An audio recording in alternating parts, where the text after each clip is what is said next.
Welcome to the first installment of the series. Today's issue, Provo number 1, is the first in a series of publications by the Dutch counterculture group Provo, published in 1965. Provo as a movement focused on provoking violent responses from authorities using non-violent bait. In true anarchist spirit, this issue contained their manifesto and reprinted recipes for bombs from a 19th century anarchist pamphlet. A majority of the magazines were eventually confiscated by the authorities. The booklet. Provo number 1 measures 10.5 centimeters wide by 29.5 centimeters tall. There are 36 black and white photocopied pages, all saddle stitched with black tape on the spine. There is a tipped-in front cover, which is attached to the book by the black tape. The whole of the tipped-in front cover consists of a brick wall printed in red.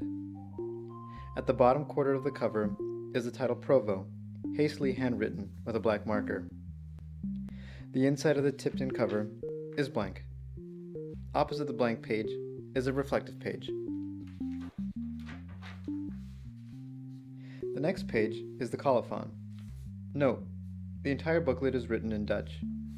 We, the presenters, neither speak nor read Dutch. On the top of this page is a big number 1, centered on the page. There are 6 paragraphs below. The bottom left corner of the page indicates that there are no copyrights on this booklet. There is a large bold title centered on the top of page 1. The title is Inleiding tot het provocerende denken. There are 3 paragraphs below it. Pages 2 and 3 are all text. There is a vertical image about half the page in length with a border on page 4. On the right, there is an image of a smirking devil with wild hair, pointy shoulders, and a saggy right boob. There is a mask of another smirking devil in front of the first devil's penis, with a long beard that reaches to the devil's tail.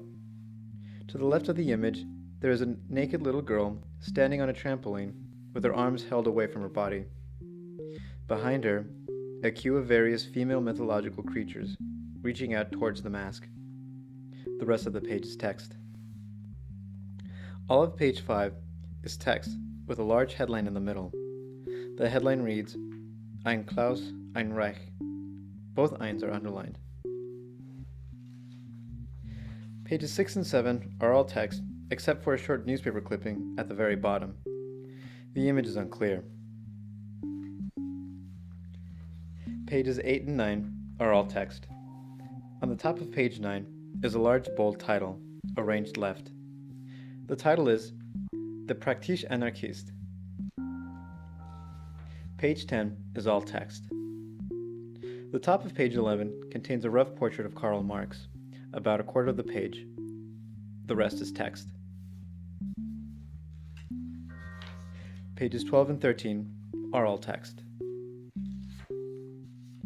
At the top of page 14 is a portrait of a gentleman inscribed in a circle. He is wearing a suit and tie. His hair is neatly combed. He has a mustache and a goatee. The rest is text. Page 15 is all text. The top half of page 16 is text. The bottom half of page consists of 2 small square drawings in a 3-lined border. Each are rotated counterclockwise 90 degrees. The bottom drawing appears to be a photo of an acorn. The top drawing is a cross-section of how to make an acorn-shaped bomb. A fuse is inserted in the middle of the acorn that splits into 2 bulbous prongs. Page 17 is all text. Pages 18 and 19, the centerfold, contains a photo collage of a tall, casually dressed man with a small head wearing glasses. The man is standing. His feet are shoulder-width apart. His left hand is placed on his waist. His right hand is pointed upwards towards a small portrait of himself wearing a suit and tie. Above the portrait is the name Leonhard Huizinga. There are 14 lines of text slicing the man from top to bottom, from his right wrist down to his shins. There is a short paragraph on the bottom of page 18 with a vertical headline above it The headline reads, Helden Vandengeest. Pages 20 and 21 are all text. On the bottom right of page 21 is a small glued-on red rectangle with 3 dark red dots inside.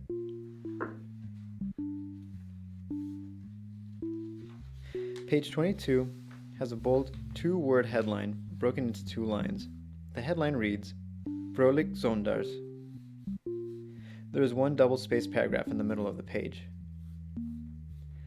Page 23 contains 21 small portraits in a rectangular frame with mitered corners in a matrix with 3 columns and 7 rows. In order from left to right, top to bottom. A man with a heavy brow and big ears.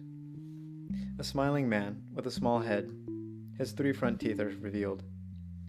A woman wearing a scarf with her hair parted down the middle.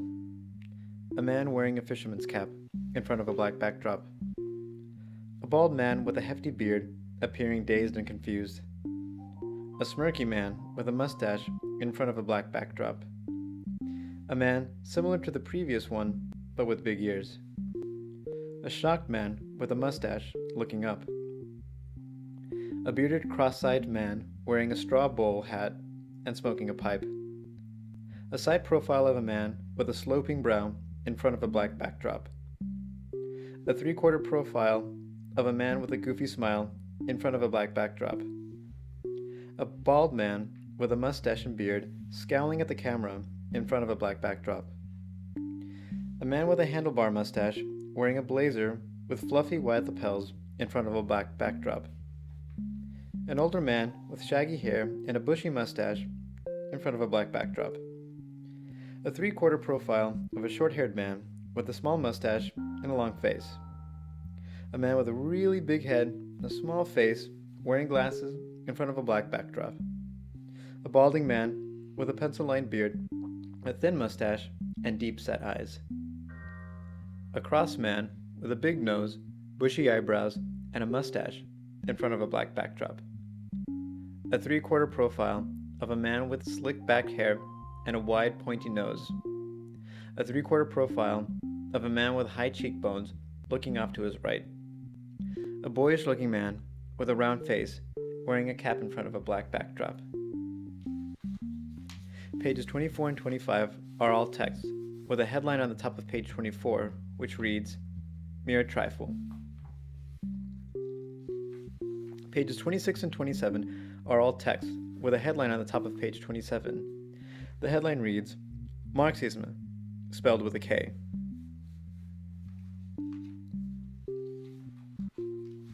Page 28 is 1 long paragraph, which continues on to page 29. In the middle of page 29 is a picture of a hipster-looking man with glasses next to a sign that reads, Vager Doda Agra Varmplicht 4. Pages 30, 31, and 32 are all text.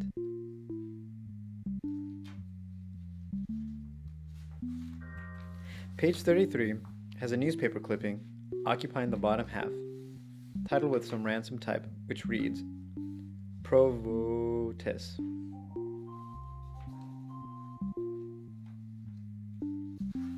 Page 34 contains 2 newspaper clippings, 1 long, 1 short. Page 35 contains 1 newspaper clipping that occupies 3/4 of the page. Page 35 is mistakenly marked as page 45. Page 36 is 2 newspaper clippings that take up the whole page. The inside back cover is a table of contents. The back cover is a reflective page.